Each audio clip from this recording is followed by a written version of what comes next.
بسم اللہ الرحمن الرحیم۔ السلام علیکم۔ رشتوں کے بازار میں آج کل وہ لوگ ہمیشہ اکیلے ہی پائے جاتے ہیں جو دل اور زبان کے سچے ہوتے ہیں۔ عقل گھر بیٹھ کر بادام اور کاجو کھانے سے نہیں آتی، یہ باہر کے دھکے اور ٹھوکریں کھانے سے اور لوگوں کے رویوں کو سمجھنے سے آتی ہے۔ کھجور کی گٹلی پر باریک سا جھلی نما ایک چھلکا ہوتا ہے جسے قطمیر کہتے ہیں۔ اللہ فرماتا ہے انسان کا اس کا بھی مالک نہیں، پھر اکڑ کیسی؟ کتنی پیاری گواہی ہے نا، اشہد ان محمد رسول اللہ۔ کبھی کسی کے سامنے اپنی صفائی پیش نہ کرو، کیونکہ جسے تم پر یقین ہے اسے ضرورت نہیں، اور جسے تم پر یقین نہیں وہ مانے گا نہیں۔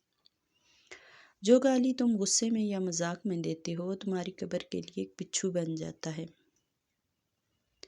اگر دوستی تمہاری کمزوری ہے تو تم دنیا کے سب سے طاقتور انسان ہو۔ کسی پر بھروسہ کرو تو مکمل بھروسہ کرو، یا تو تمہیں ایک اچھا دوست ملے گا، نہیں تو ایک سبق۔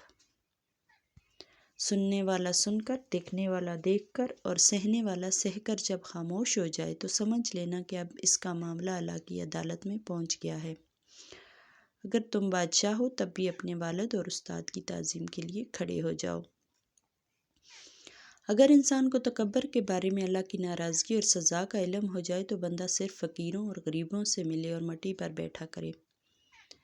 یہ قدرت کا قانون ہے کہ جو انسان کسی کو استعمال کر کے اور اسے دھوکہ دے کر اپنی خوشیاں حاصل کرتا ہے وہ کبھی نہ کبھی خود اس سے بھی زیادہ دوسروں کے ہاتھوں استعمال ہو کر زندگی میں دکھ سہتا ہے۔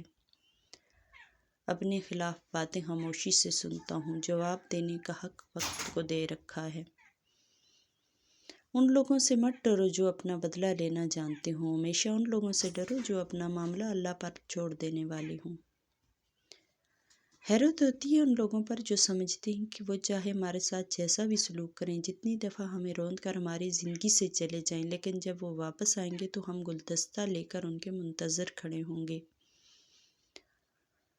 رشتوں کی خوبصورتی ایک دوسرے کی بات کو برداشت کرنے میں ہے۔ بے عیب انسان تلاش کرو گے تو اکیلے رہ جاؤ گے۔ زندگی میں ایک کلیہ بنا لیجئے، کچھ بھی بن جائے مگر بے فیض انسان نہ بنے۔ درخت جب بے فیض ہو جائے تو چولہے میں جھونک دیا جاتا ہے۔ سخاوت وہ خوبی ہے جو انسان کی قدر اس کے دشمن کے دل میں بھی پیدا کر دیتی ہے، اور کنجوسی وہ عیب ہے جو اولاد کو بھی دشمن بنا دیتی ہے۔